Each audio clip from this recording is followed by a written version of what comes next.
Okay, welcome everyone. I think this is our 7th meeting of this final course on Master Shantideva's text, working with chapter 9. Let's go ahead and begin by reciting the prayers as usual. To the founder, the endowed transcendent destroyer, the one gone beyond, the foe destroyer, the completely perfected, fully awakened being, perfect in knowledge and in good conduct, Sugata, knower of the world, supreme guide of human beings to be tamed, teacher of gods and human beings, to you, the completely and fully awakened one, the endowed transcendent destroyer, the glorious conqueror, the subduer from the Shakya clan, I prostrate, make offerings, and go for refuge. To the founder, the endowed transcendent destroyer, the one gone beyond, the foe destroyer, the completely perfected, fully awakened being, perfect in knowledge and in good conduct, Sugata, knower of the world, supreme guide of human beings to be tamed, teacher of gods and human beings, to you, the completely and fully awakened one, the endowed transcendent destroyer, the glorious conqueror, the subduer from the Shakya clan, I prostrate, make offerings, and go for refuge. To the founder, the endowed transcendent destroyer, the one gone beyond, the foe destroyer, the completely perfected, fully awakened being, perfect in knowledge and in good conduct, Sugata, knower of the world, supreme guide of human beings to be tamed, teacher of gods and human beings, to you, the completely and fully awakened one, the endowed transcendent destroyer, the glorious conqueror, the subduer from the Shakya clan, I prostrate, make offerings, and go for refuge. Let's do the short mandala offering. This ground, anointed with perfume, strewn with flowers, adorned with Mount Meru, 4 continents, the sun, and the moon. I imagine this as a Buddha field and offer it. May all living beings enjoy this pure land. Hitam Guru Ratna Mandalakam Niryatayami. And then refuge and bodhicitta. As usual, we'll do this the first time in English and then 2 more times in the Tibetan. I go for refuge until I am enlightened to the Buddha, the Dharma, and the Supreme Assembly. By the merits I create through listening to the Dharma, may I become a Buddha in order to benefit all sentient beings. Sangye chodang soki choknam la jangchu bardu dakni kyabsu chi daki chunyen gi pe sonam gi dola penchir sangye drupar shok. Sangye chodang soki choknam la jangchu bardu dakni kyabsu chi daki chanyan gi pe sanam gi dola penchir sangye drupar shok. Then let's just do a couple minutes in meditation, allow ourselves to focus the mind a bit, and then I'll lead you in setting motivation. So again, just spend the first few minutes meditating on the breath, whatever way suits your mind, and then I'll come in and do a short guided meditation.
Now let's set our motivation of bodhicitta.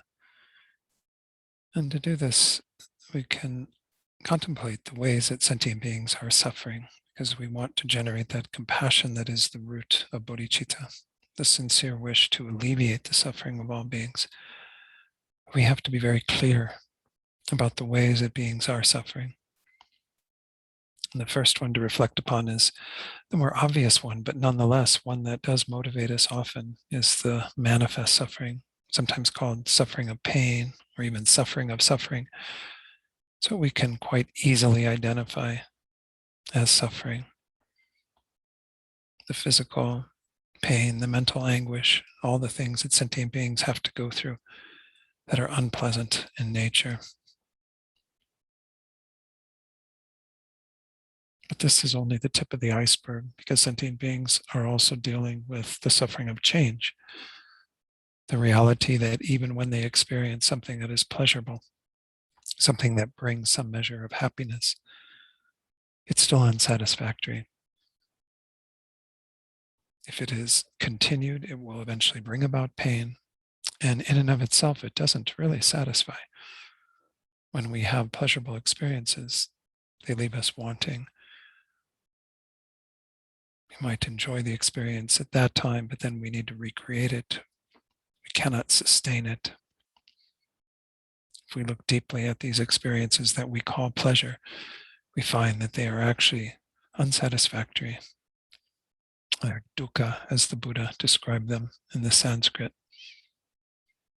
So this, again, is a subtler level of suffering, but an important one to acknowledge, because then even those beings that we see who are very well off are still the objects of our compassion, because even though they have incredible pleasures within this life, those too are in the nature of suffering.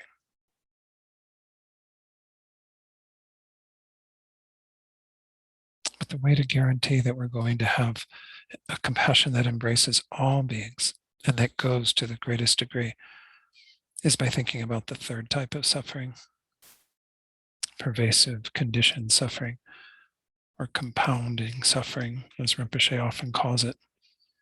The reality that all beings who are under the control of their karma and delusions, especially the root of ignorance, are in an unsatisfactory state. They never have had a moment's vacation from this, continually under the control of these factors, never knowing any peace, any real satisfaction. And as we're learning in this chapter, there's a key to that, the wisdom of emptiness, selflessness, that we can cultivate and encourage others to cultivate, that will unlock all the causes that continue to perpetuate these states of existence that we've just meditated on. So we should feel deep compassion for beings, but moreover, the understanding that it doesn't have to be this way. They can be free from all three levels of dukkha. And we should feel great inspiration in cultivating this compassionate mind to want to do this for them, to help them to see the truth of emptiness, to eventually remove the causes of their own suffering and dissatisfaction. And we recognize that to do this perfectly, we have to become enlightened ourselves. So therefore, we're going to engage in these teachings, particularly on the wisdom of emptiness, so that we can accomplish the goal of our own perfect enlightenment and then help others to do the same.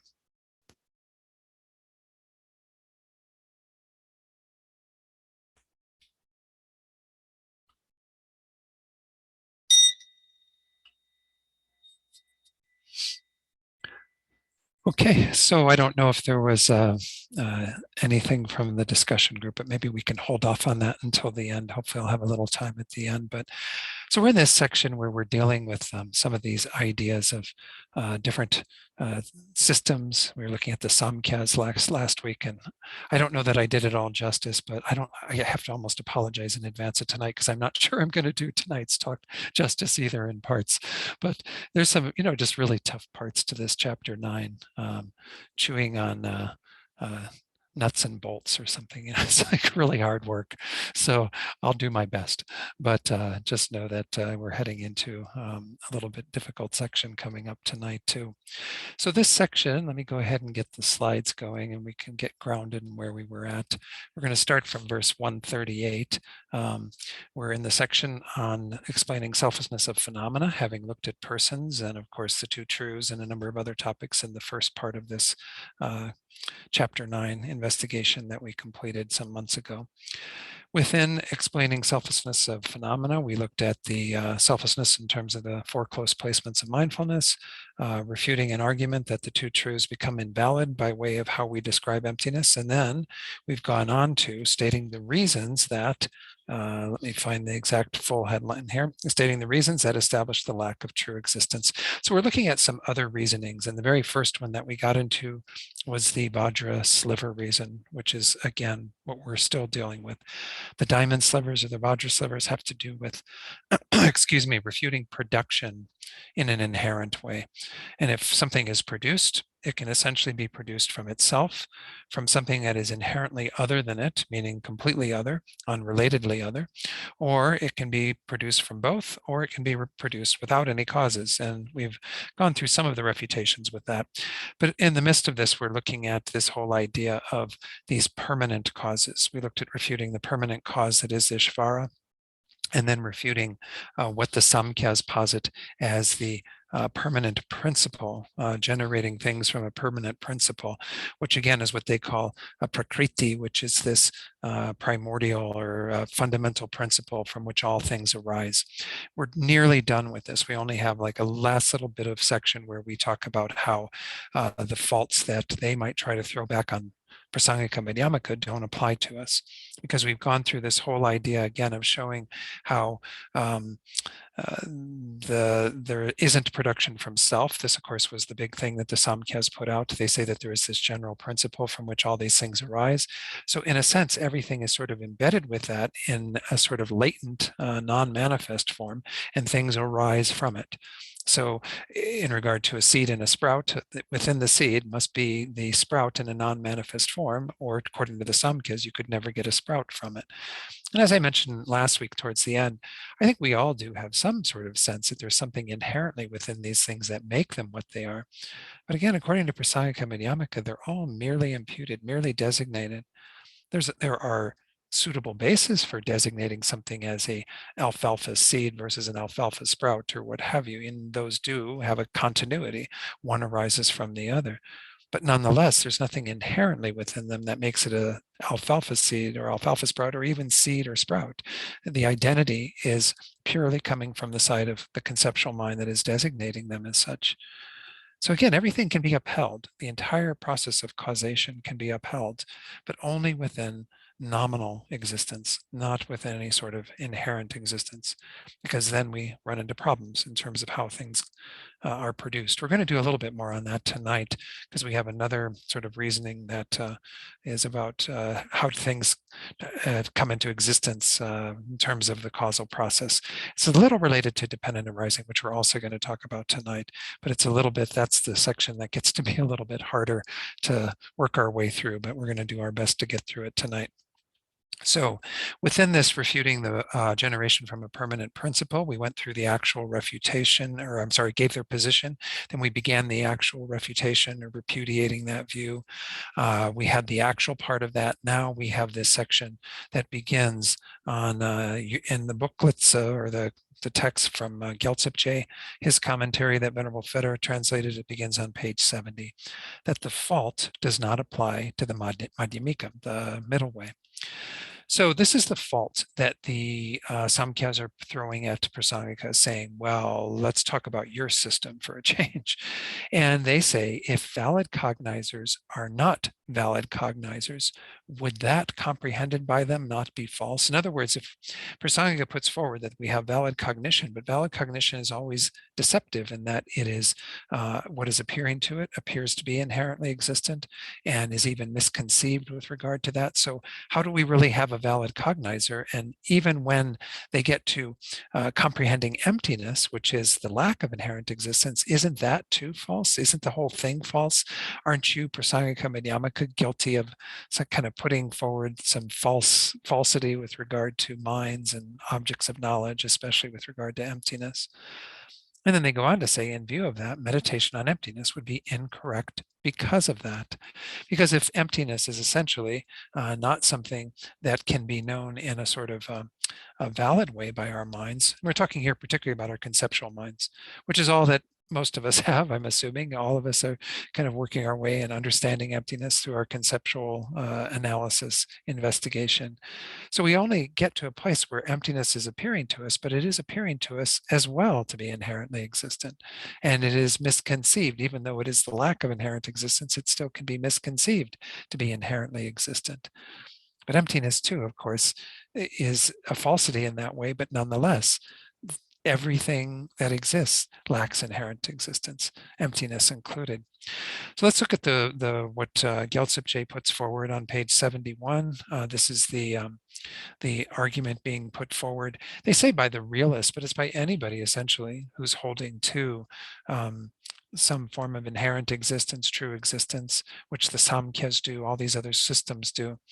So again, realist is a short term for essentially everything below Prasangika Madhyamaka, all those systems of thought that are taught in the Buddhist tenet systems, as well as, again, a lot of non-Buddhist tenets.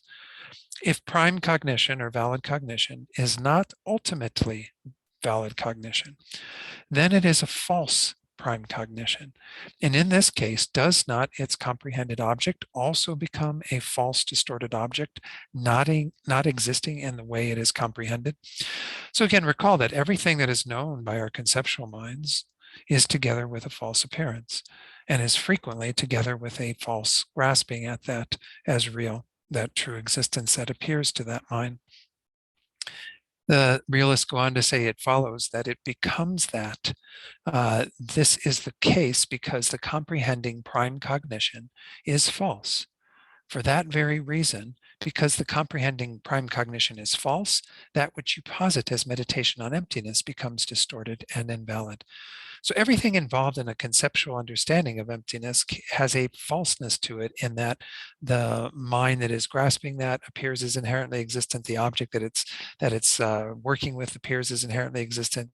Even emptiness, the lack of true existence, appears as inherently existent. And again, there can be the conceptualization together with that.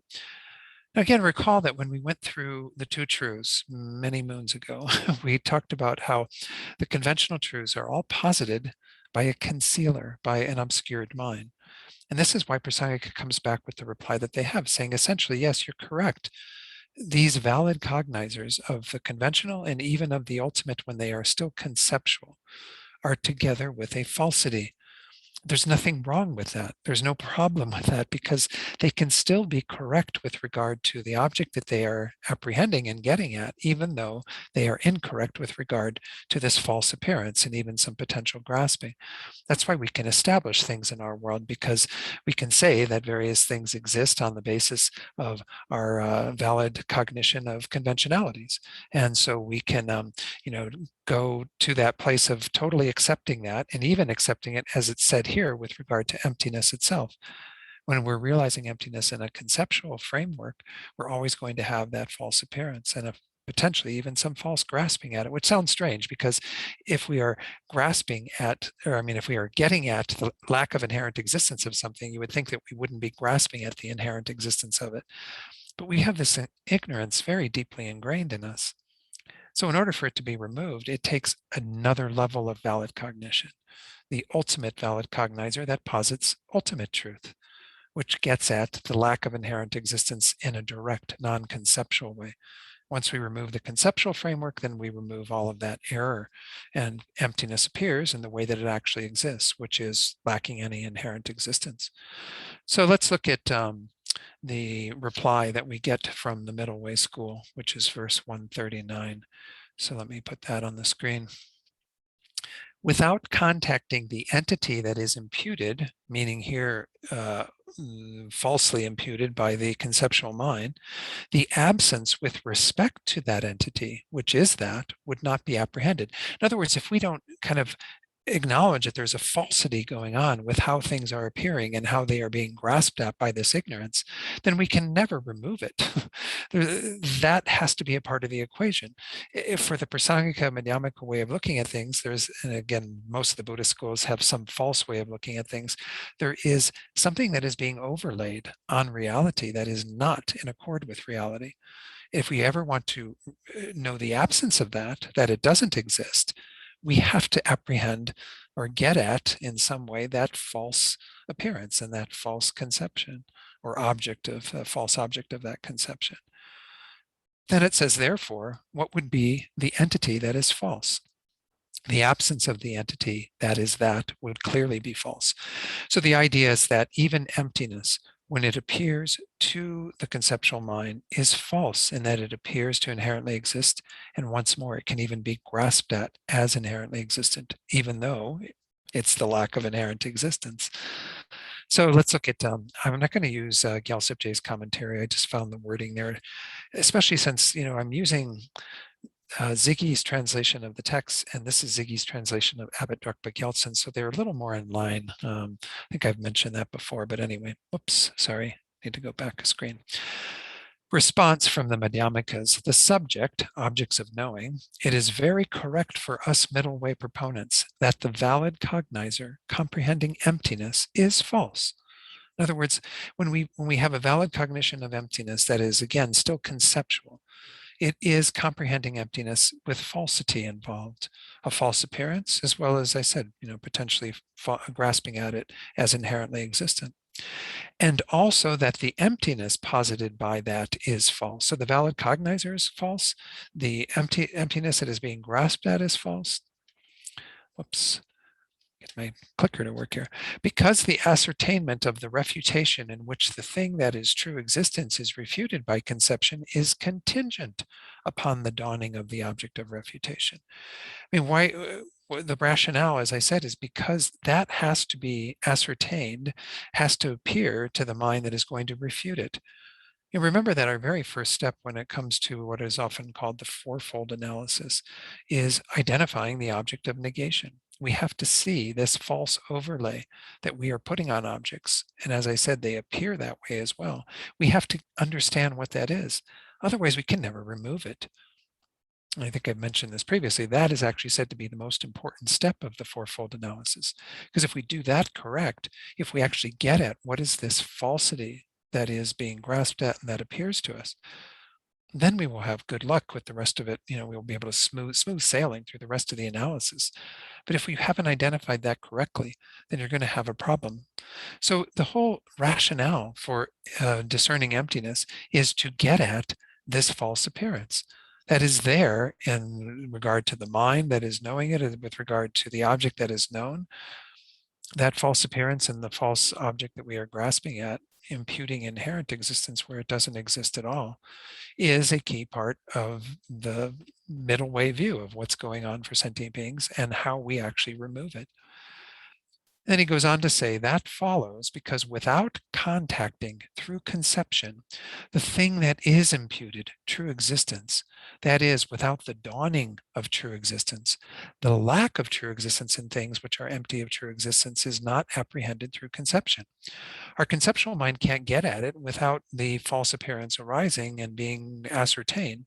Then we can know what it means to negate that, to remove that, to come to see that it doesn't exist at all. So therefore, what is the thing that is the false object of refutation? Since it is not possible, the lack of the thing which is that object of refutation having been refuted is clearly false.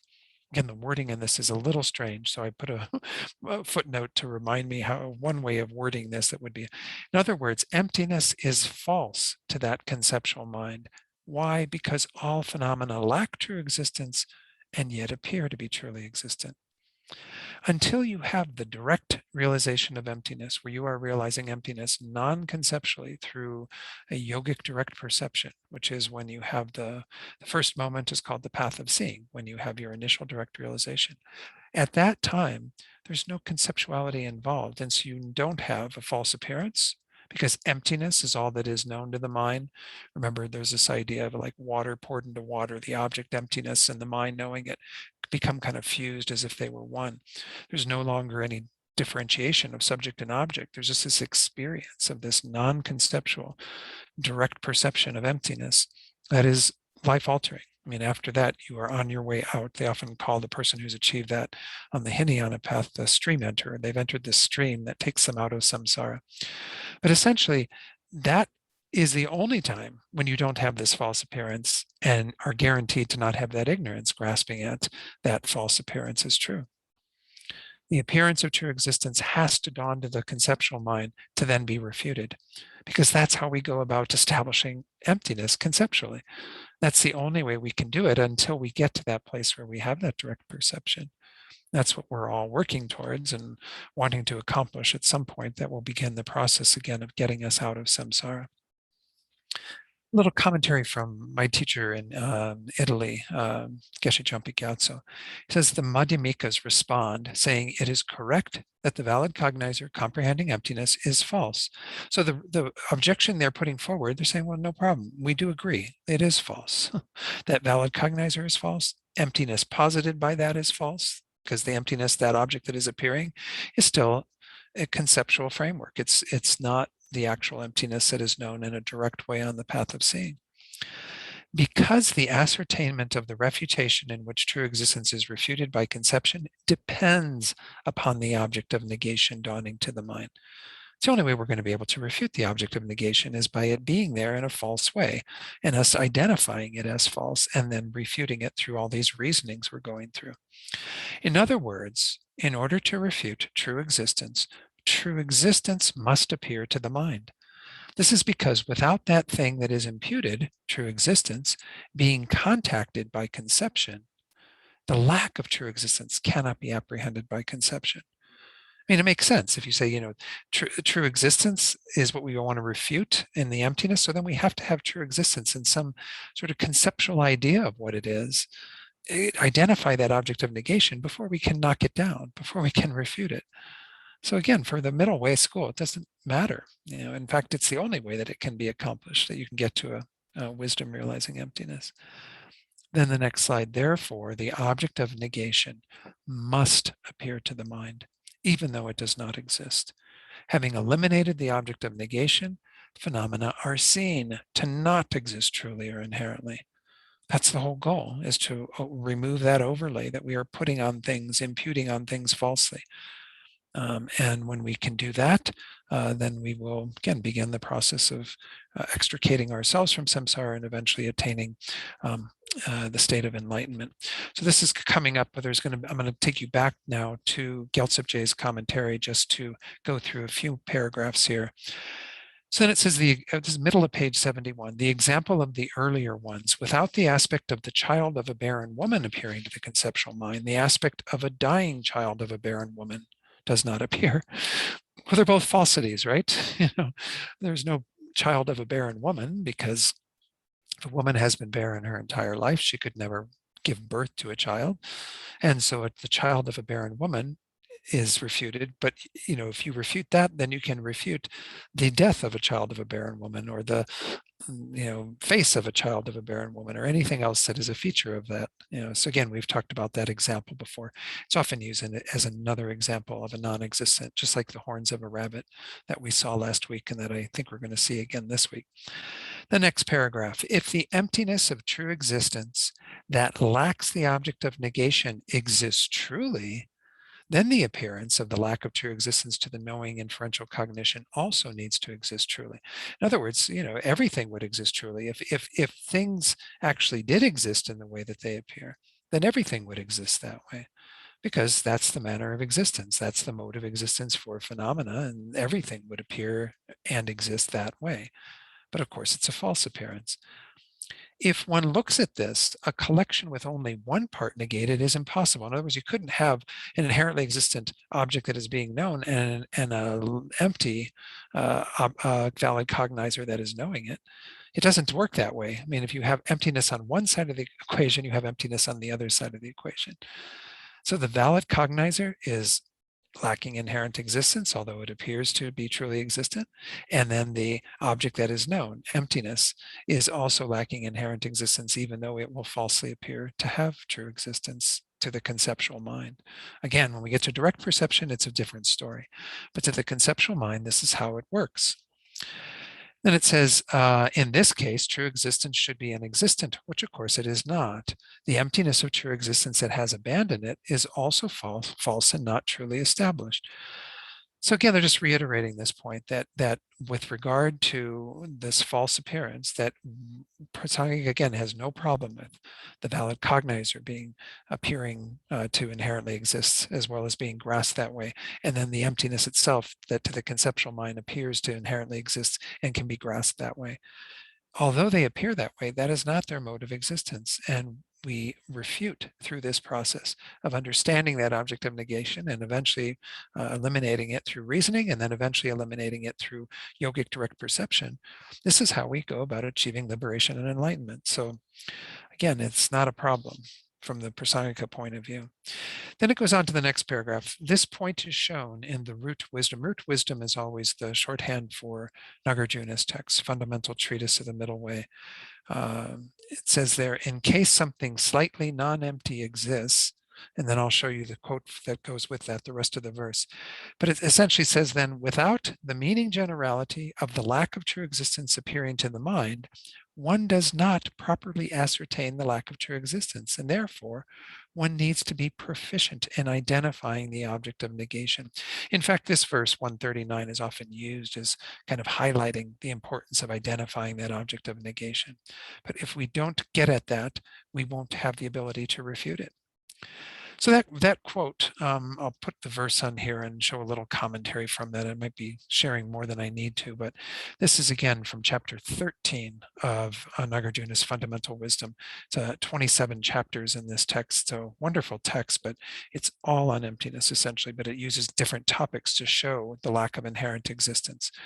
And this is the quote in its full, in its entirety. It says, if there were even the slightest bit non-empty, in other words, if some portion of the object or some portion of the consciousness was not empty of inherent existence, emptiness itself would be the slightest bit inherently existent, right? Because I mean, that would follow, because there's got to be some exception within emptiness, some version of emptiness that isn't that lacking inherent existence, because with regard to those things that truly exist, that exist inherently, of course they don't, but this is just all hypothetical, then you wouldn't be able to posit emptiness with regard to them.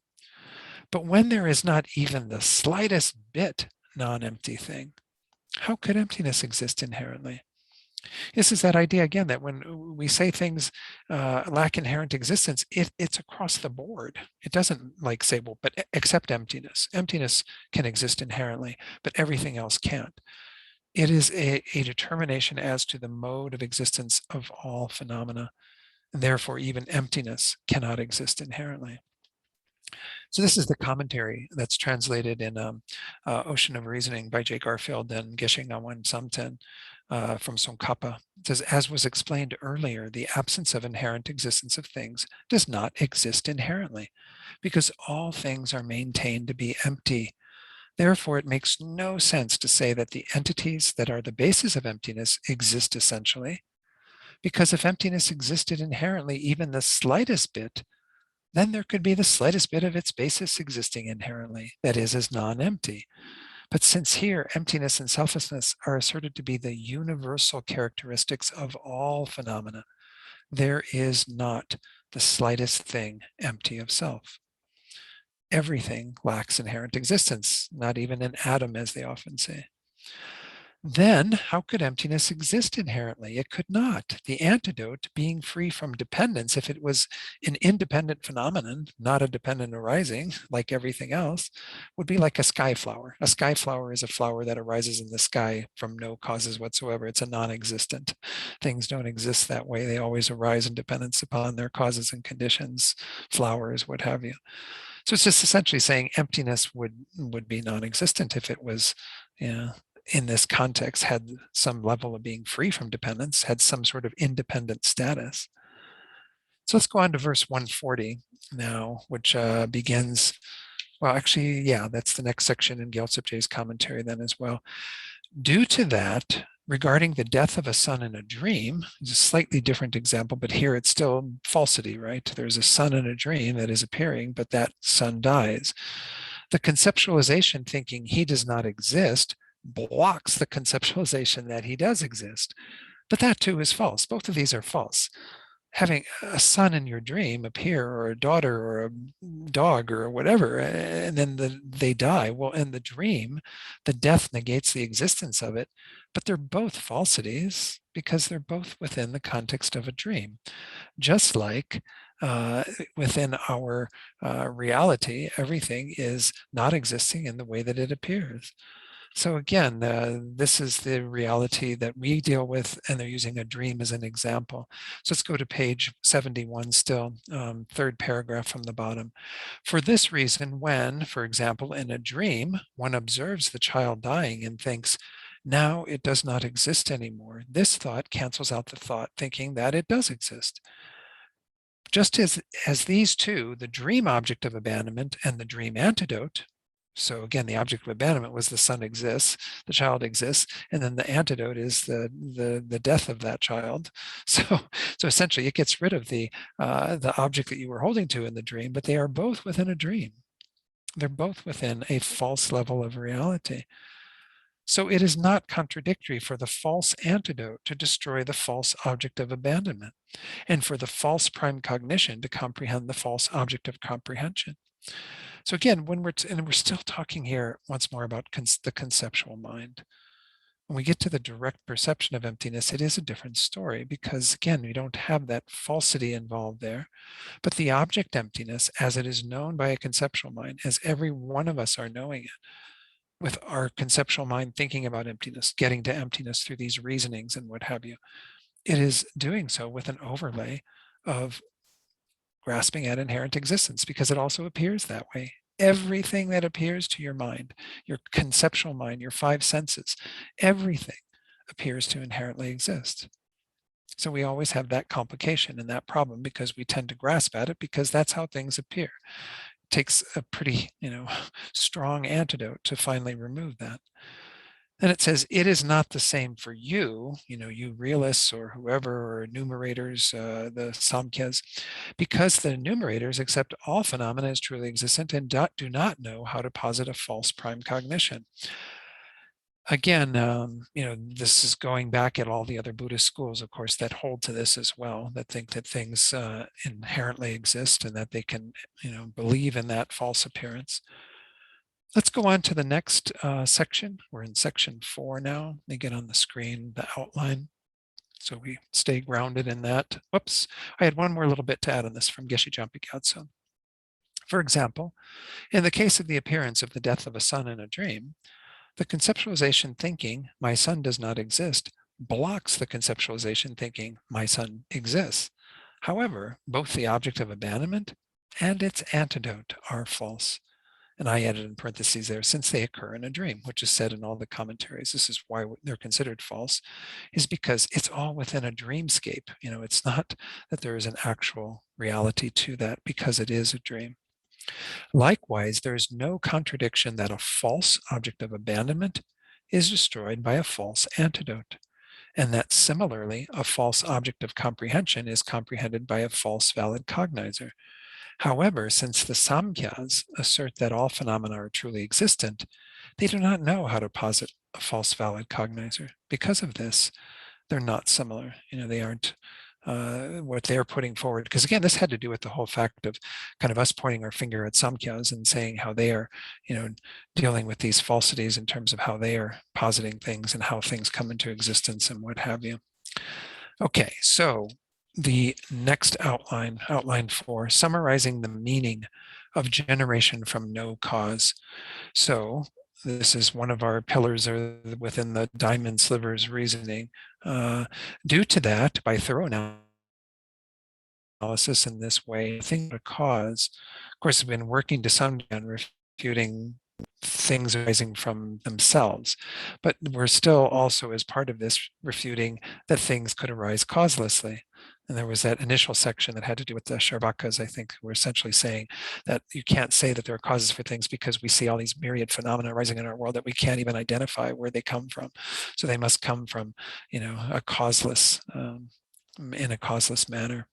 So on page 72, Gyaltsab Je says, therefore, for these reasons, if one investigates with the reasons mentioned above, not only does generation from discordant causes such as Ishvara and the primary principle become impossible, saying there is no result that generates without a cause, it is also the concluding summary of the refutation of causeless generation. So as I said, they're kind of throwing all those together, but they're coming out with the firm affirmation that there cannot be causeless production. Things don't arise. And by things, we mean functioning things, impermanent phenomena, those things that are composed, are caused. They don't arise from nowhere. They don't have no cause. And then they also don't arise from these permanent things like Ishvara, this being, creator God, who would, we pointed all the faults out about that, and nor do they arise from this permanent principle that the Samkhyas hold to. Then we kind of have the wrapping up of this refutation with the next 4 lines, last 2 of 4141. This is the refutation of generation from both self and others. But of course, they're also going to talk about this a little bit of how other is refuted. We talked about self, we talked about causeless, we talked about now self and other, which is really the only one, again, that makes any sense to refute, because things do arise from something that is other, just not inherently other. And I'll talk about that more in a moment. So these next 4 lines, they also do not abide individually, nor in conditions that are an aggregation of all. And we'll explain that with the commentary in a moment. Also, not coming from something else, they do not abide, they do not carry on as what they were in an inherent way, and they do not go somewhere else in some sort of inherent way. Things, transform, transmute. This is the nature of caused phenomena. So these 4 lines of the text, I'm going to use Abbot Dr. Gyaltsen's commentary again here. These 4 lines can also be applied to concluding summaries that refute production from the 3 possibilities. And why do they say 3 possibilities? Because I think essentially they're talking about the 3 that have to do with production that comes from causes. The cause being self or other, or both self and other. The 4th one that was in our diamond slivers is again causelessly. We already refuted that some time ago, but essentially that's what I think is being referred to here as these 3 possibilities. Apply them also to the reasoning that refutes production from both self and others. Of course, if something can't be produced from self, how could it be produced from both self and others? And of course, we haven't gotten into a formal refutation of production from other, but we're going to see that later tonight or next week, depending on how far we get. Results such as sprouts also do not abide individually in water, manure, heat, and moisture. So all these various things that give rise to sprouts, the sprouts aren't residing there sort of individually in some sort of way, nor abide inherently in conditions that are an aggregation of all of them, water and the like, in the manner of juniper fruits supported in a metal bowl. You don't see some sort of essence you can point to, go, oh, there's the sprout essence that is abiding there within all of this stuff. Because if they do, such should be observable, but they are not observed to be so. So we don't have that way of things being produced either in some sort of, again, inherently abiding within the causes that give rise to them. They do not even exist at that time. That's the second part of this, because without the conditions changing in aspect, sprouts are not produced. So they can't be produced from self because, again, they're not existing in the result in any sort of formal way, so that there is a change that needs to happen from the seed that has, again, the potential to produce a sprout till the sprout actually being produced. Also, not coming from something else other than those conditions. They do not abide already established in a manner of inherent existence. They do not go somewhere else having ceased. They essentially don't exhibit any kind of inherent nature to their production. They arise on the basis of causes and conditions. The sprout wasn't there when the seed was there. The sprout is there when the seed has extinguished and the other conditions have given rise to that. The manure and the moisture and the sunlight and everything else. Thus, there is not the slightest inherent existence. Therefore, there is no production from self, production from others, and production from both self and others. A further validation as to those three possibilities we saw a few slides ago.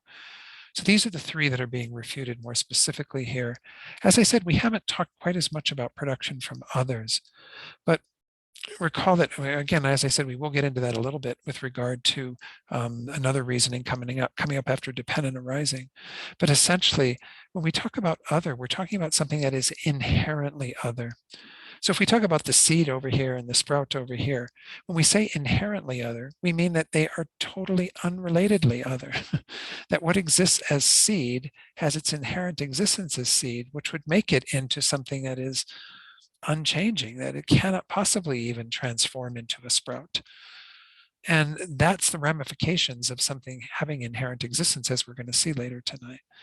But essentially, we haven't kind of pinpointed that one quite as much with the reasonings. But the rationale is all around this whole idea of how would production occur if something was inherently existent. And there are, again, consequences that we're going to see in just a moment. I wanted to share a little bit more, I think, from Abbot Dr. Gyaltsen, because he does go into some additional commentary that elaborates on that. In short, if we go back to our syllogism that we had at the beginning of all of this for the diamond slivers, property of the subject of the following is proven. By property of the subject, we mean that the reason is applicable to the subject. So the subject here is the aggregates and the person, mostly looking at the aggregates, but we can include the person. The aggregates being non-person, and then the person being the person that is imputed to the aggregates. The predicate are not inherently produced. The reason, because they are not produced from self, the first of the 4 points, not produced from inherently existent others. I inserted that because, again, they are produced from other, just not other in an inherent way. Not produced from both self and others, nor produced causelessly, nor do they arise without any respective causes. Thus, Yongzin Tamje Kempa, I think sometimes when they use the term Tamje Kempa, they're referring to Tsongkhapa. But in the transcripts from my teacher, Geshe Jampa Gyatso, he actually said that Yongzin Tamje Kempa is actually a teacher named Sechok Lin Yeshe Gyaltsen, who is author of that wonderful collection that Thupten Jinpa has translated, the Great Mind Training Collection that he did for the series of books he's doing for Wisdom Publications. But anyway, this is who Yongzin Tamje Kempa. So I may have misquoted that earlier, but as we'll see, Tamje Kempa, even tonight, there's a quote where it mentions that, and that's usually a reference to Tsongkhapa. But this is another author. He says, compounded phenomena, such as the I and the aggregates of I, are not produced inherently. There's another syllogism, right? The subject, compounded phenomena, the predicate are not produced inherently. The reason, because they are not produced from self, from something that is a different substance from self, from both, nor causelessly, okay? So this is how his commentary starts. They are not produced from self. Something produced from itself is impossible. And if that were the case, production would be meaningless, right? Because if it's already there in the cause, why would it need to manifest as the result? Because if it's already produced from itself, it doesn't need to reproduce, produce again, okay? If they are produced from others, again, meaning, as it says there, an other that is established by its own entity, that is inherently existent, then they would be mutually unrelated. And in that case, even a vase would be produced from a pillar and so forth, whereby production from others is incorrect. So if we do say that things are inherently other, then there's no relationship. So anything can arise from anything in a sense. There's no relationship between the seed and the sprout. The sprout could arise from a dog, you'd see no relationship whatsoever, because once you say something exists inherently, it is unrelated. It cannot have any sort of transformation that occurs. It cannot be part of what we normally observe as production, which is something that is other. As I said, production does occur from other, but only nominal other. Because here we have the seed again. We name that a seed. We give that designation to it. And we give that designation to it up to a point until it becomes a sprout, right? And at that point, we designate it as something else, as a sprout. But if there was inherently existent seed, it could never transmute into sprout. It would have no relationship to sprout whatsoever. And we do see how subjective it is. I mean, maybe botanists have other terms for like it as it goes through various things, just like when they talk about a fetus in the womb, the child in the womb, they have different names for different stages of development. At so many weeks, we call it this, and there's what zygote, and I don't know, all these other terms. So they give different names to things on the basis of different stages, and when they see different effects that are noticeable, observable, but that's all purely subjective. There's no inherently existent zygote. There's no inherently existent sprout. There's no inherently existent anything. It's all merely designated, merely nominally existent. So let's carry on within the next possibility. If you thus ascertain the non-existence of production from self and production from others, you will be able to ascertain there's no production from both, right? Because if we said it's not possible for it to arise from A, not possible for it to arise from B, well, you put them together, A and B, how could you have that? Then because it can't arise from A and can't arise from B. Therefore, it can't arise from both self and others. Again, we do have that view to some degree, I think, where we think that, well, there's something inherently there, but we do acknowledge that there's something else involved. And so we think that there's kind of a self and others thing going on. But no, this is not how things arise in any sort of inherent way, because we just proved that you can't have inherent production from self nor from others. And then finally, the Charvaka's view, if they are produced causelessly, then it must be the case that even flowers would be produced in the sky. Things would just arise from wherever. We'd have these magical things just appearing left and right because they don't require any causes. They're just arising from their own, from some, I don't know what you'd even call it then. There's no causes. There's just instantaneous arisal. Thus, it is easy to realize that there is no causeless production. So that's the whole kind of summarization of the diamond slivers. As I said, we haven't gone into production from other quite that much, but we're going to get into it shortly. Now we're going to move into the reasoning of dependent arising, which begins on page 72 at the bottom. Again, there's not a whole lot for this, and we've touched on dependent arising previously, but recall that again, we've highlighted 3 ways that we say that Prasangika Madhyamaka says that things are dependent arisings. The coarsest level is actually what's going to be used here, because even though it's the coarsest in a sense, the implications of it are the same as the subtlest level, which is dependence upon causes and conditions. If something depends upon causes and conditions, if the sprout depends upon the seed and the warmth of the sun and the water and the manure and everything else involved in helping it to develop, well, then essentially, there is no inherent existence with regard to that because it's a dependent arising. It depends upon causes and conditions. It can't exist independently on its own, autonomously. So that even that coarsest level that we're going to work with is pointing to emptiness of inherent existence. But then recall that we also have dependence upon parts, that there is a whole, which we would call, like computer, and then there are all the parts of the computer, that the computer doesn't exist independent of those parts. And then we have finally the subtlest way that we posit dependent arising, which is on the basis of mere designation, mere imputation. As I said earlier tonight, this is in the end how we clarify how everything exists just through nominal existence. Nothing more than that. That's why we always use the term like the mere I and merely imputed. We mean that there's nothing more than that. There's no inherent mark or sign from the object that is being designated that makes it what we designate it as.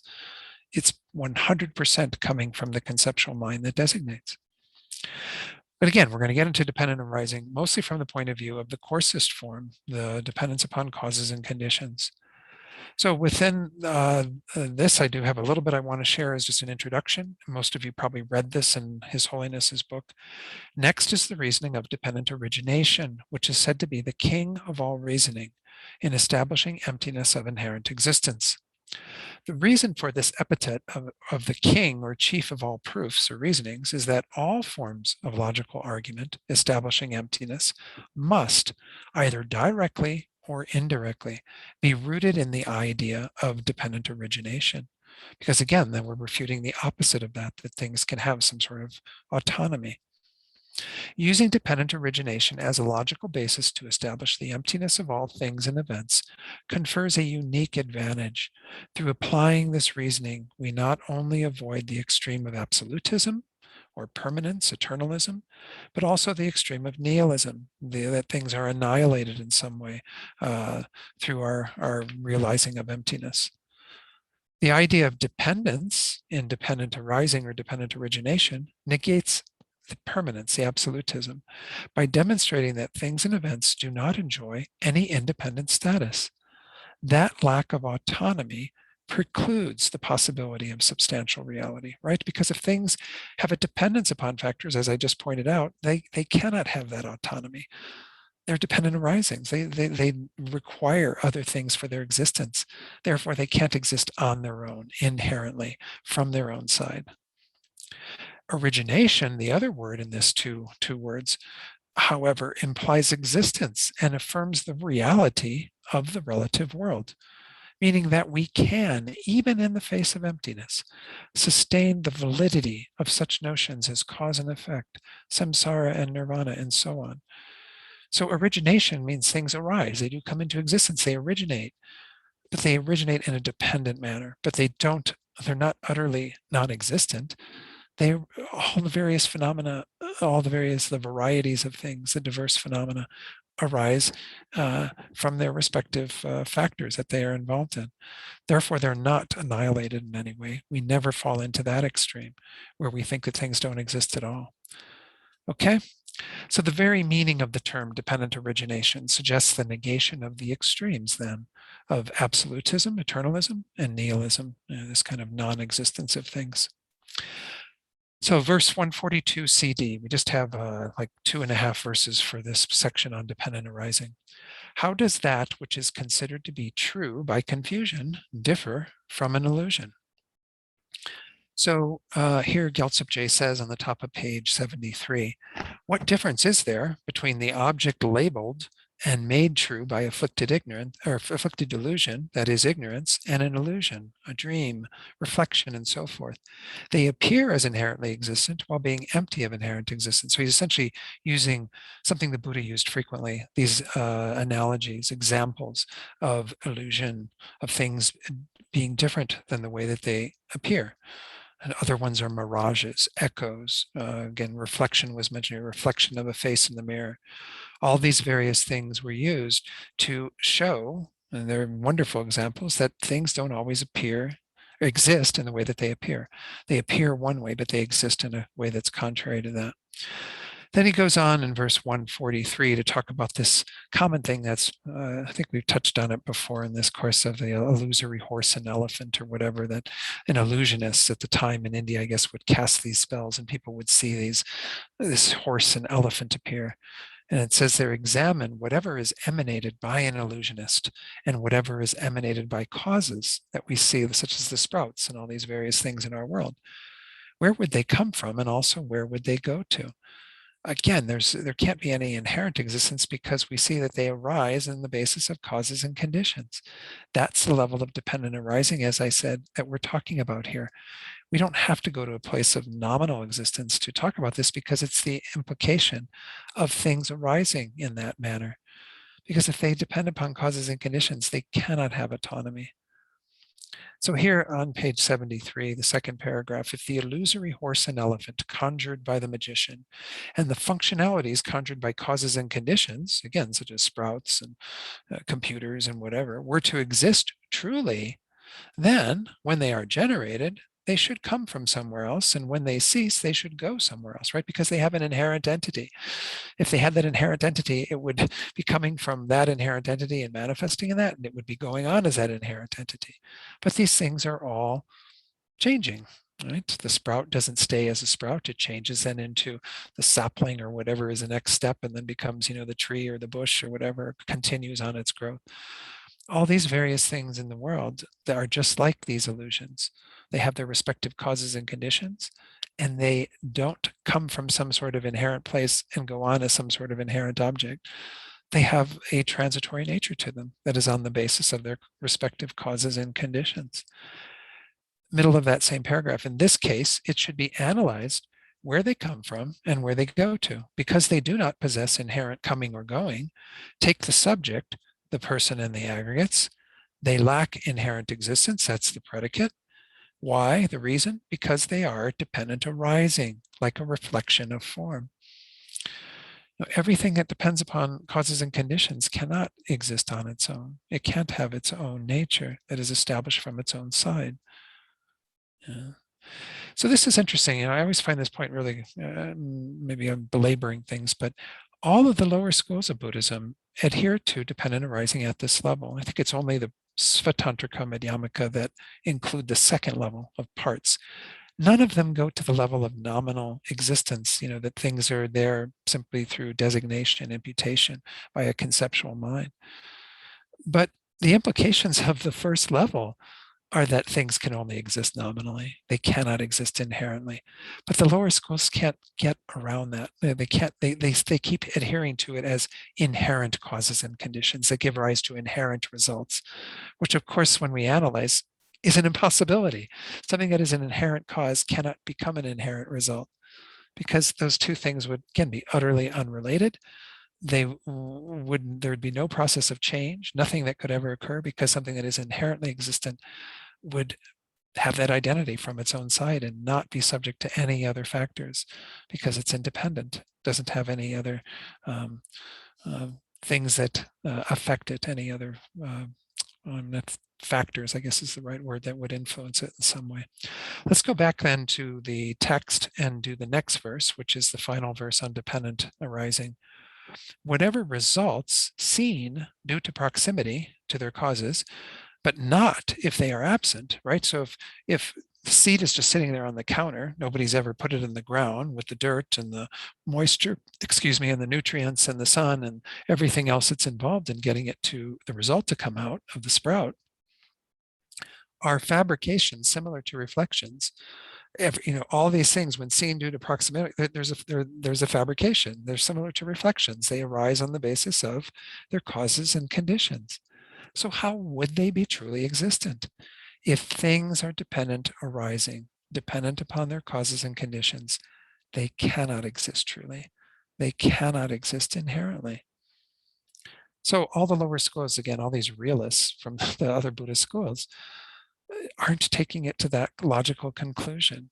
They're still working with inherently existent causes, inherently existent results. And perhaps we are too. We have to always look at this as, our own fine tuning of our view through this type of study. Are we at that place yet where we've discerned the real, intent of Nagarjuna's teachings, the Buddha's teachings and the Prajnaparamita and everything that, we're trying to discern in this class. So the next paragraph is on verse 144. Any result, such as the compounded itself or the sprout, are seen to generate in proximity to their cause, such as ignorance or the seed and the like and so on, whatever their respective causes are. When they come into contact with them, they're close to those, then a result arises. Because they are artificial phenomena, fabricated, that are not generated if these causes do not exist, they are like a reflection of form. A reflection appears because there's form, such as my face in front of a mirror, and the mirror's surface that has the reflective material that reflects the face back. Of course, you need light involved in that too. You need other factors that cause the reflection to occur. When all those come together, it arises, but it's still got an illusory quality because it's not an actual face in the mirror. It's just a reflection of a face. In the same way, these are not actual things that exist in the external world as what they appear to be. They are also dependent arisings and therefore empty of inherent existence. It's an illusion that's going on in our world around us as well. I did want to share one little bit from Abbot Dr. Gyaltsen at the end of after that paragraph. He once more goes back to Yongzhen Tamje Khempa's great mind training, which says, since all outer and inner things only arise in dependence on their own causes and conditions, contemplate that there is not even an atom of true existence. Further, it is taught that one must reflect upon this by applying various analogies, such as illusions, dreams, reflections. There's even a book that's called 12 Examples of Illusion that Jan Westerhoff, I think, is the one who wrote that, where he uses all these different things that the Buddha used to talk about the whole thing of illusions. I always find dreams to be one of the most effective and go back to that frequently, but we need to use these analogies because this is how things are in our world. They appear to be real, but they aren't in the way they appear.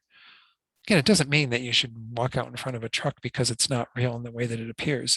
It's still conventionally a truck and will run you over. But the way that it appears to be real from its own side is false. That level of reality. And we need to discern it using these analogies. Also, from among these, the foremost Tamche Kempa, this is where Tamche Kempa comes in, referring to Tsongkhapa, repeatedly taught that this contemplation, in according with the analogy of the reflection, is easy to realize. He actually favored the one on the reflection because it's so easy to realize. I mean, even animals realize that their reflection isn't themselves. Some of them do. Some pets still bark at themselves in the mirror, and would make a big difference in the generation of ascertainment with respect to dependent arising. If we can really get this whole thing about in a reflection, how there's this false appearance and it's dependent upon all the causes and conditions coming together that make it seem like there's a real face there. But that real face or form isn't there at all. It's just a reflection. And continues, from among the infinite reasonings taught in order to seek the profound middle way view, this reasoning, dependent arising, is the supreme. All existing reasonings of the view take this as their basis and must only do so. Because in the end, as was pointed out by His Holiness, they all boil down to that reality that you have to touch on the fact that things lack any independent status, that they are dependent arisings. As I went through last week when I talked about the non-affirming negative and all this, I think that was last week, or maybe it was the week before, but remember that we're not, through the process of negating inherent existence, coming to affirm dependent arising, that things exist in a nominal way or in that dependent way. But nonetheless, as was pointed out last week, it is in accord with that when we deny inherent existence. In fact, the only way that things can arise is as dependent arisings. And dependent arising is extremely subtle. As Lama Zopa often says, it's almost as if phenomena don't exist. Almost. It's really, really a fine line between non-existence and this very subtle form of existence that dependent arising is getting at, that things only exist on the basis of mere imputation or designation. In fact, I'll share with you one thing that Jampa Gendon, who was the teaching assistant at the master's program, said Lama Yeshe used to tell his students. Because us Westerners cling to things so tightly as real in our world with all of our desire objects and what have you, he says that you should aim for things not existing at all and then just pull it back a little, which I find kind of interesting. We are so attached to things that it would be helpful to almost go to that point, or to go to that point that things don't exist at all, but then just pull it back a little, just get to this place where you really understand the very subtle way that things actually exist. But we concretize everything so much, and we see this in our own minds, how due to the force of our habit of ignorance, we are continually holding things to exist in this very concrete, independent way. Let me see if I can carry on just a bit and get this next section, a little bit of it under our belt. We're going into this next thing that's called the reason of refuting generation and cessation of existence and non-existence. This is most akin to what is often called the reasoning of the four extremes. So I'm going to talk a little bit about them using Jeffrey Hopkins' meditation on emptiness. Does a cause produce an effect which is inherently existent, non-existent, both, or neither? I put inherently in there because, again, I think it needs to have some qualification, because a cause does produce an effect which is existent. because the effect exists after the cause, but it's not inherently existent, and so on. This analysis is a refutation of four extremes, but can also be called a refutation of the four alternatives, of how an inherent effect could arise from a cause, or what arises from a cause in terms of these four possibilities. As above, meaning as with the diamond slivers, the possibilities for inherently existent production are limited to four. And when these four are eliminated, just as we saw with diamond slivers, the absence of inherently existent production is established. The reasoning in brief is, and as far as I can discern, Shantideva mostly works with the first two because the other two aren't even possible conventionally. The first one, an existent effect is not ultimately produced or inherently produced. Why? Because whatever exists ultimately must always exist. Again, there's that eternal quality to something, or it doesn't have any dependence upon any other factor. So it would always be there in that form and not transmute into an effect. And thus, there would be no need for producers, that is, causes. Because if it's already existing in its final form in an inherent way, well, then it wouldn't depend upon causes. Again, these are all implications of what we are positing through our ignorance as inherent existence. So you can't have an existent effect being produced ultimately, because it must always exist. So it would exist prior to the effect as what it is. It would never depend upon any sort of causes. A non-existent effect, which sounds strange, but an effect that doesn't exist, is not ultimately produced. Why? Because if a non-existent effect were produced, the horns of a rabbit could also be produced. So again, we can't say that effects are produced in a manner of non-existence, which sounds very preposterous. But if you have things that can be produced that are non-existent, then anything that is non-existent could also be produced. It's a strange little leg of this, but it does have to be considered to make the analysis complete. Thirdly, an effect which is both existent and non-existent. So the first one was existent, the second one was non-existent. Here it's both existent and non-existent, is not produced. Why? Because there's no such thing as an existent and non-existent effect. No one thing possesses contradictory natures. I mean, how could the sprout be existent and non-existent, at the same time? You can't have an existent and a non-existent effect from any sort of causal process because no such phenomenon exists. So that's why, again, I think Shantideva sort of leaves this part out of it. Fourthly, an effect which is neither existent nor non-existent is not produced because there's no such thing either. Well, what is that? I mean, it's like some realm of possibility that we can't even imagine, something that is neither existent nor non-existent. I don't know. Anyway, this is a reasoning that you can read more about. There's not that much on it in Meditation on Emptiness, but essentially this is what he gets into in this section, and there are three parts to it. The first one is refuting inherent generation, generations of effects, upon establishing the reason. So let's look at these four verses. First, with respect to entities that exist, what need is there for a cause? In other words, if it already inherently exists, you don't need a cause, as we saw, because things don't, if they're already existing in an inherent way, they don't depend upon anything that precedes them. Yet, even if it does not exist, if it's a non-existent, well, then there's no need for a cause because it's inherently non-existent, which means it can never change into any sort of an effect.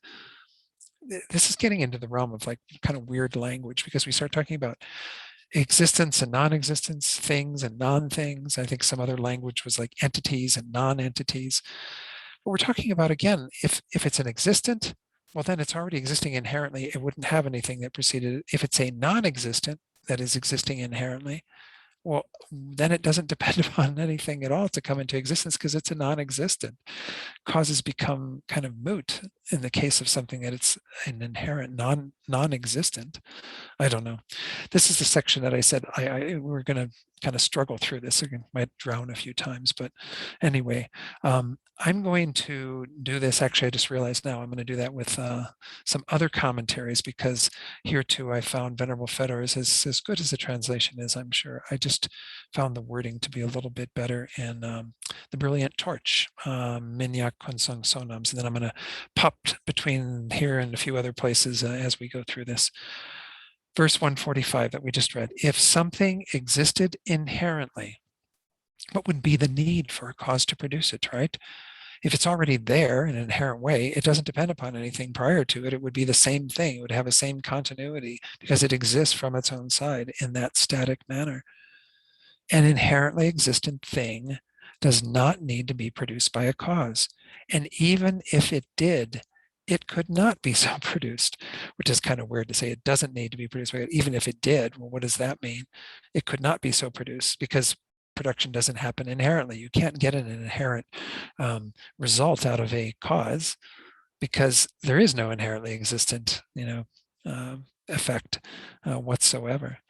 So this is the basic logic of the first part of this. Moreover, the last two lines, if things did not exist at all, again, what need would there be for causes to produce them?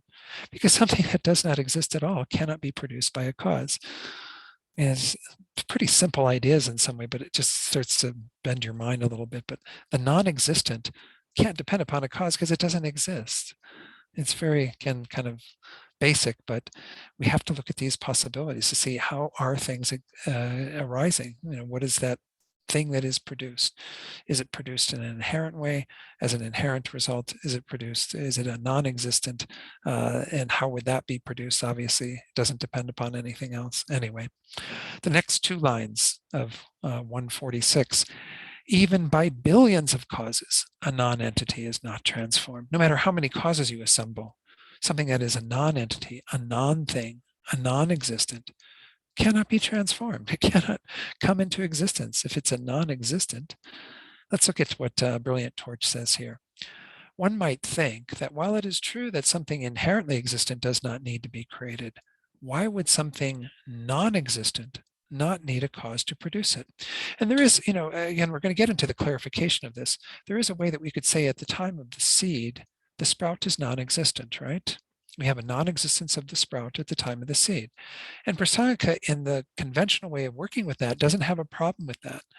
We're talking about something being inherently non-existent, because inherently non-existent means that it would be non-existent in perpetuity. There would be no chance ever of it arising because it is inherently non-existent. So we always have to put these qualifications, as we're going to see. Minyak Kunsang Sonam gets into clarifying that. So this is the question, it's true something inherently existent does not need to be created, but why would something non-existent not need some causes, something to produce it? Well, even with a billion causes, as Shantideva said, a thing which does not exist at all can never become a something.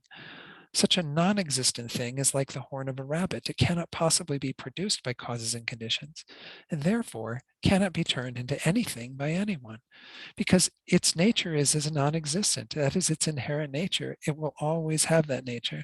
It can never be produced by causes and conditions, cannot be turned into anything by anyone. No other causes could have any effect on it because it is a non-existent thing. To say that something non-existent has no need of a cause to create it means that it is not possible for something that does not exist at all to come into being through causes and conditions, right? Because if it doesn't exist at all, there's no need for it to, never even the possibility for it to arise. It is this kind of origination that we are refuting, as I just clarified with you. But we are not refuting the production of a result like a shoot or a sprout that did not exist at the time of the cause or the seed. For all things which come into being do not exist at the time of the cause, right? This is how we deal with it conventionally. The sprout does not exist at the time of the seed. And we conventionally say that, and conventionally that is nominal. It's only nominal, but it's true. And there's a valid cognition of that. At the time of the seed, sprout is not there. At the time of the sprout, of course, seed is not there. So we can talk about the non-existence of sprout at the time of the seed, And conventionally, Prasangika has no problem with saying that that non-existence of the sprout is replaced by the existence of the sprout. And that's how things come into existence. But it cannot be an inherent non-existence of the sprout, or it could never change into the existence of a sprout. Non-things cannot become things when we are holding to them to be inherently existent. So that's the flavor of a lot of what we're going to go through in this section, is just refuting things within the context of grasping at inherent existence. When we say that we refute the creation of an existent thing, we are not refuting the existence of something that has been produced, but we are refuting production of an inherently existent thing. And the Samkhya's assertion that the result exists at the time of the cause, all these things would be included in this sort of refutation. Because we're saying that, again, things are not existing at the time of the cause, they do exist at the time of the result, and they arise in a non-inherent way through the factors of causes and conditions that they depend upon. The next two lines, how would that state be an entity? It would transform into an entity. Also, what other would be another very cryptic verse that we need commentary for? Minyak Konsam Sonam says, to give a detailed proof of this statement through reasoning, we shall demonstrate that a nothing or a non-thing cannot become a something. A non-thing cannot become a thing. Something which does not exist at all cannot be transformed into an existent thing. Can something which is non-existent become something which is existent? And even when we use the example of the non-existence of a sprout, that non-existence doesn't become the sprout. The seed becomes the sprout in the manner of transformation due to the variety of conditions that cause it to ripen into a sprout. Anyway, if it could, then we should examine first whether it becomes something without abandoning its state of being nothing. In other words, it was a non-thing before. Does it continue to be a non-thing when it becomes existent? As when it becomes a thing, a something. Secondly, whether it becomes something after it has abandoned that condition of being a non-thing or nothing. Again, this is real mind twister stuff. I was going kind of crazy this afternoon preparing for this, but first, the first possibility, if it becomes an existent thing, something, without abandoning its condition of being a non-thing, how could that unabandoned state of being a non-thing be the state of being something? Because a state of existence, which can have a function, and a state of non-existence, which of course has no function, are distinctly different and plainly contradictory. So it can't maintain its non-thingness and become a thing, because those are two contradictory states. Secondly, if it became something by abandoning the condition of being a non-thing, a non-existent, at the moment it had abandoned that condition, it would necessarily no longer be a non-thing, while it would still yet to become a something. And as it had not yet done so, it would not be anything. Because again, you need these other factors that would give rise to it becoming something else. And of course, the whole idea of something arising from nothing is impossible in a Buddhist presentation, at least a Prasangika presentation of dependent arising. So there would have to be this third possibility, a third state, which was neither the non-thing nor yet a something, from which it would then become a something. But such a third state is impossible. And what is it that we would say is not non-existent and yet not existent? It just doesn't make sense. You don't have the possibility. The third possibility isn't there. 147 AB, let me just plow through a little bit more of this. If, because otherwise it'll be so hard to pick up the thread next week. If, when non-existent, it is not possible for an entity to exist, then at what point would an entity become existent?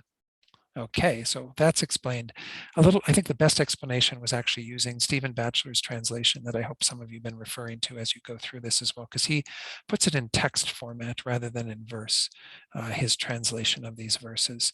He says, furthermore, if the condition of a non-thing is not discarded, in other words, when it becomes something, it's not the second possibility where it lets go of that non-thingness and goes on to become a thing, it would be impossible for a thing to exist at the same time.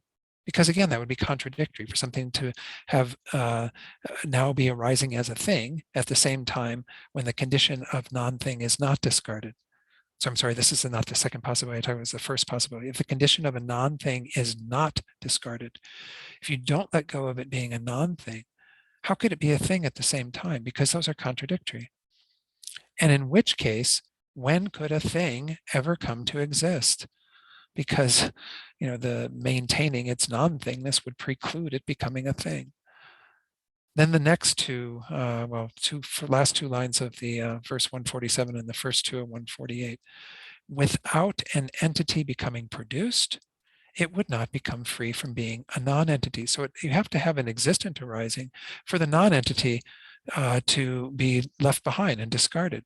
But if it does not become free from being a non-entity, the state of existing as an entity would be impossible. They become kind of dependent upon each other. For something to exist, its non-existence has to be let go.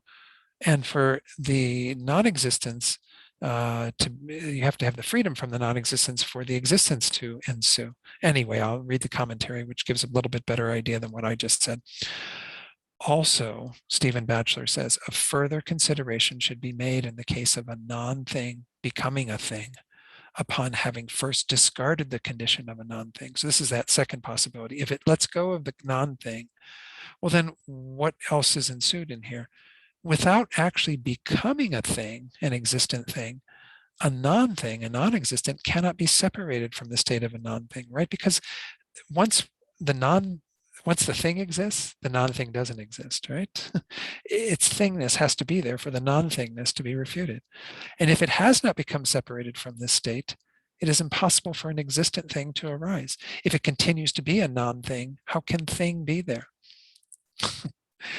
Final two lines. Let's see if we can finish this off. An entity also does not become a non-entity because it follows it would be two natures. You also can't have something that is both thing and non-thing, as is described by Stephen Batchelor. Similarly, a truly existent thing does not become a non-thing upon cessation because it would absurdly follow that something with one nature would become twofold, both a thing and a non-thing. This is the one part that I'm like still scratching my head about, but the idea that when you have cessation occurring, let's use the example of the sprout and the seed. When the sprout is there as a thing, well, let's not use that. Let's say the non-existence of the sprout and so a non-sprout and the sprout. When the non-sprout is ceased because the sprout is there, then you would have this consequence again, which I'm still struggling with seeing, of both a thing and a non-thing being there. Anyway, I don't know. That's not the best explanation, but let's see what else Geshe Yeshe Topten says on this, because I thought his commentary was a little better, but I'm still scratching my head a bit. A non-thing cannot turn into a thing, and vice versa. A thing cannot become a non-thing and still remain a thing, because then there would be a combination of two natures, which is not acceptable. But I don't get this qualification of why it would need to still remain a thing. If it becomes a non-thing but remains a thing. Anyway, I'm still stymied by this final thing, but thing and non-thing. But just know that the whole thing is built around the reality that if we start talking about something being an inherent non-existent, such as the inherent non-existence of a sprout, there's no way that sprout can be there as some sort of reversal of that, because this is an inherent non-thing, an inherent non-existence of sprout, and therefore sprout could never be there. But again, if we start getting into the bits that Shantideva puts out there, that again, I just still feel like I'm not quite on top of all this, and I'm kind of embarrassed in some ways. But that's what happens with some of these commentaries. And I went to several different geshes, and a lot of them glossed over it a bit too. So I think there's probably some universal stuckness around this last point in particular. This whole refutation was getting at the idea of when something is produced, when there's an effect, is it a truly existent thing? Is it a truly non-existent thing? Is it, and so on, both and neither? And we see that, again, there cannot be this production from something else that is any of those possibilities.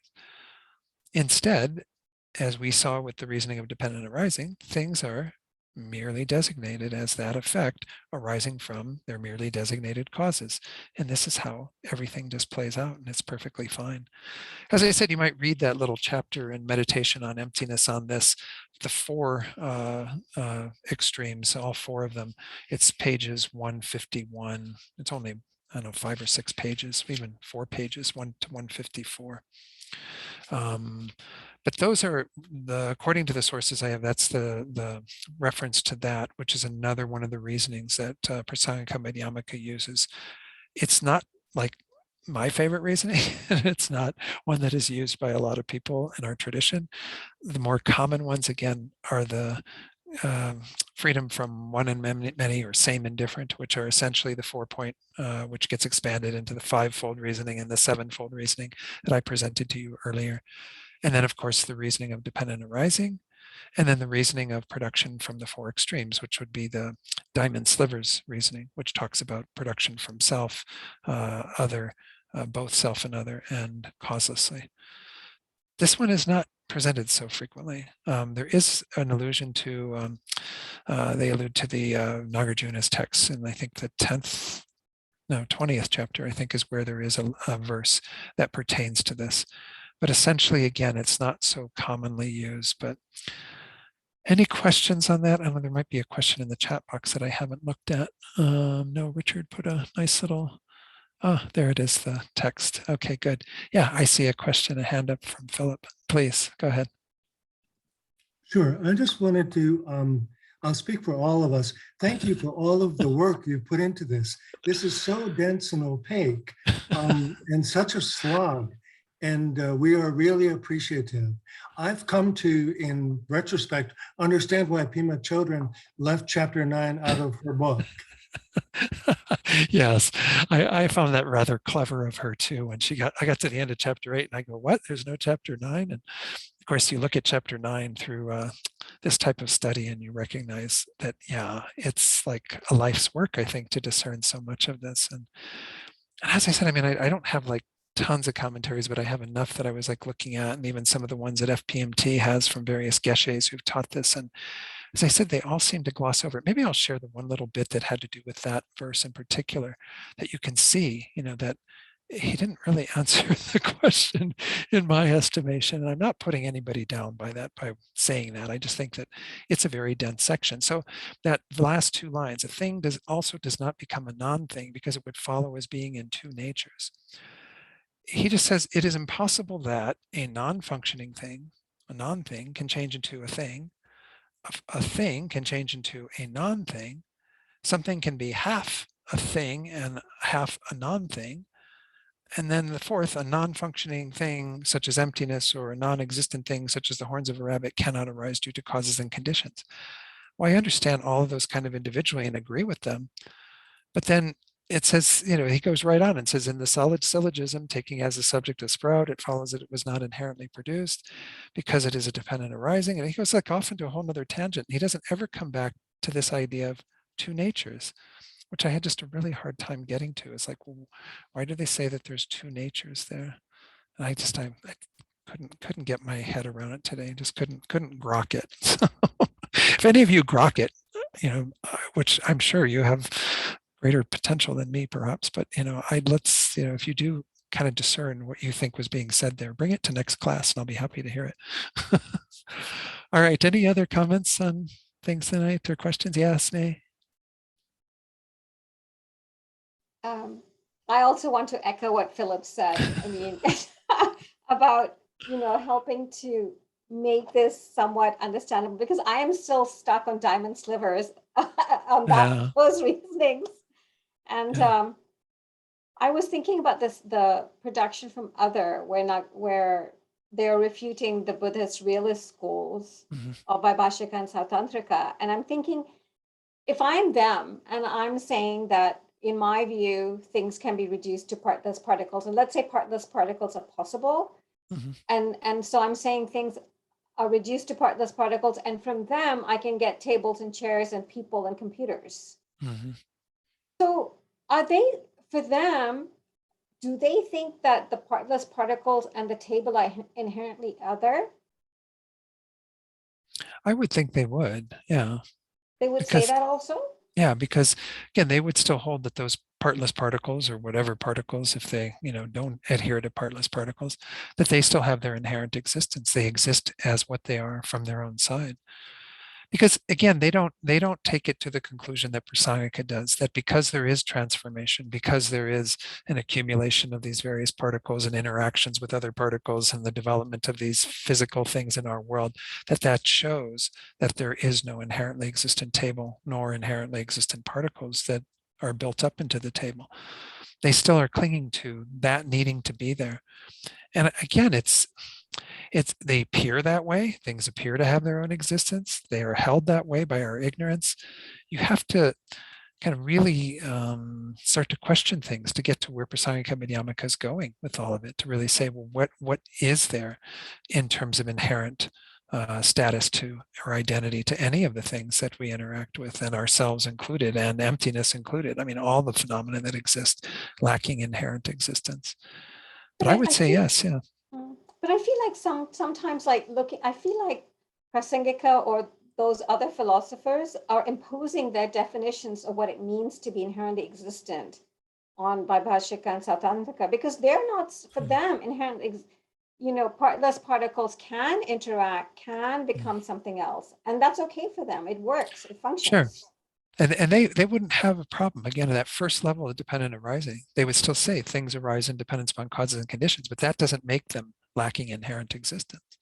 Again, I do hear your point that oftentimes this is Prasangika putting an identity on all these other schools. And even there's a wonderful, very long footnote in the back of Meditation on Emptiness, where he goes into the person. Because when we talk about, we're now on to phenomena, but when we talk about the person being inherently existent, well, what they ascribe to all of the other systems, the Chittamatrans and the Svatantrika Madhyamaka and the Vaibhashika and the Sautrantika and all, they ascribe to them that each of them, if they are put on the spot and said, well, what really is the person though? I mean, what is the real person? They will attribute the personhood to the continuation of the mental consciousness or whatever. I mean, they will find something that they will say that is the real person. But then when you get to the point where, and even Jeffrey Hopkins has talked about this, would somebody who holds to those tenets actually say that? That may be another story. This is the Prasangika way of looking at the other tenet systems and identifying from the perspective of Prasangika what they think and how they think about persons, phenomena, and so on. So I don't know that the tenet system is useful in giving us the sort of rungs of a ladder to move ourselves up through. But most of us come in right at the top of the ladder. I didn't hear other views of emptiness from all these other systems before I started hearing about Prasangika's view of emptiness. And I'm sure most of you had the same experience where, suddenly you're like looking at all these other things and trying to make sense out of what they say from the vantage point of this highest point of view. So I know that there is that thinking that it's very hard to ascribe to certain traditions and tenet systems, points of view that Prasangika says they have. But nonetheless, I think we also have to just simply look at our own experience. And we know that even though we know that causes and effects are arising in our world, we still cling to inherent existence.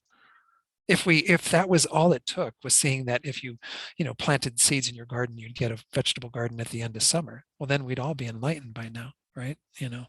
I think that causal processes can still be seen in an inherent way. And I think that's what Prasangika is trying to attribute to these lower systems, not out of, I don't know, is it a misunderstanding or not? I have no idea, but to show that we all adhere to this, even though we ascribe to causality in our world. Does it make some sense then? Yeah. Yeah, I there's just like so many things swirling around. I think, I have to hear it like 80 times before it will sort itself out. Well, you can listen to this recording 80 times. But I don't know. No, I think this is the thing, is we do have to work with these reasonings. We hear them and we study them, but then it's sitting on the cushion and actually going through them and actually trying to really discern. And as was said in that wonderful verse that we had earlier tonight, 139, we have to really get in touch with this object of negation. We really have to see what is it that we are overlaying on everything. Because if we haven't identified that correctly, the whole analysis is pointless. It's like trying to remove they often use the example of trying to find a thief when you don't know what the thief even looks like. well, you're going to exhaust yourself trying to find the thief in a whole crowd of people when you have no idea who the thief is. You have to really clearly identify that. And as I said, they often say when you do that really precisely, really well, the rest of the reasoning is just a breeze. So, Richard, you had something you wanted to share or a question to ask? Yeah, I had I had kind of a concept. I guess it's a kind of a conceptual question, which was about 140, which is, you know, they talk about a dream, a son in a dream, and then and that doesn't exist, and then the non-existence of the son in the dream also doesn't exist.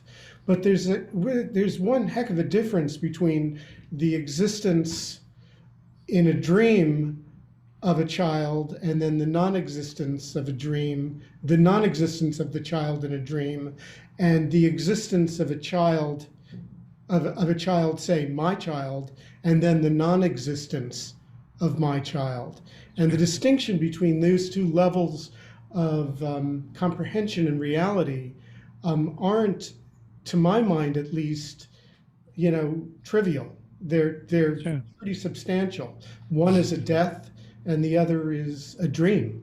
And I'm wondering why. I'm wondering why that kind of distinction is not emphasized more. Is it because we are so? Is it because they want to emphasize the fact that we tend to reify all these things in our consensual reality, or are there other reasons for that? Because there's clearly a major distinction between events that happen in a dream and events that happen in the world.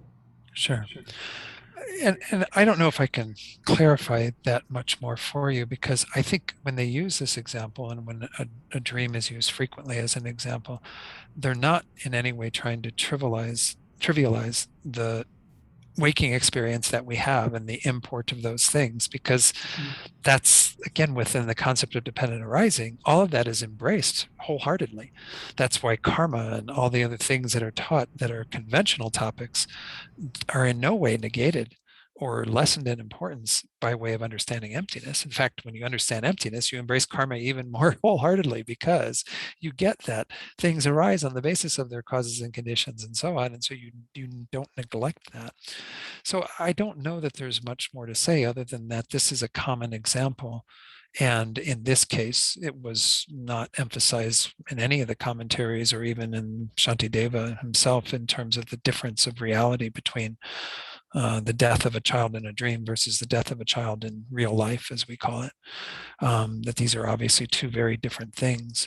But they often say that in regard to karma, that even though karma lacks any inherent existence, and is kind of dreamlike in that way, has the same sort of illusory quality, it still is very functional. And so I don't know that I can say more, because I think it's not meant to in any way lessen the importance of the things that do happen in our lives, but to make us see that even when those things, as tragic as they are, or as difficult as they are, even as wonderful as they are, when those things happen in our lives, they still don't exist in the way that they appear. They still are negated. And this whole idea of what was being done there through 140, negating a object of negation, even with a mind that is false in a way, because it's still together with that false appearance and still together with misconceptions. So the idea, again, is not, I don't think it's meant to be kind of diminishing the importance of that distinction. I don't know. Do you have other thoughts, or Richard? I do, but it's late. Okay.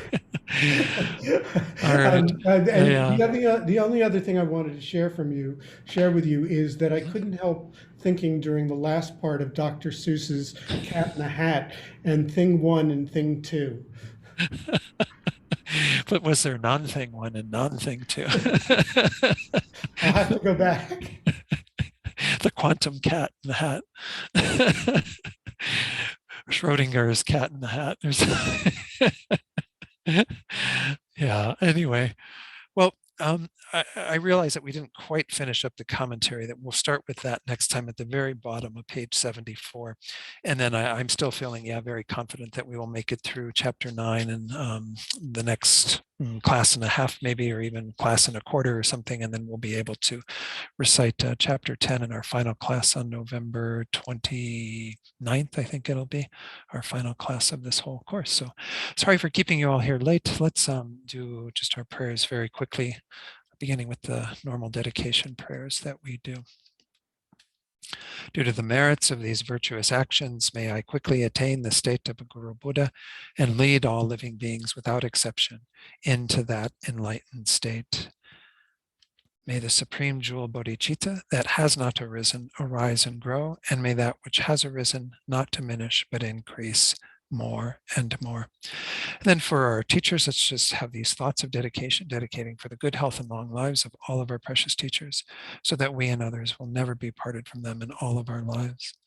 And then finally dedicate for all those beings that you're holding in your heart, whatever their suffering might be, whatever they're experiencing. Think that through the force of what we've done here tonight, removes it immediately and helps them to have all the causes that will lead them to true peace and happiness.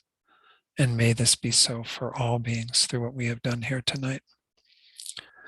Thank you all for hanging in there. I know there were some rough patches in this tonight, but we're kind of through the heavy lifting, I think. We got kind of moving out of it. I'm going to get into some nice advice from Shantideva about why we need to realize emptiness. So that's coming up. And then we have a kind of a closing to this chapter and on to the dedication verses. So you can see the light at the end of the tunnel. It's not another train. So. All right, everyone. I'm going to stop the recording then. Great. Thank you so much.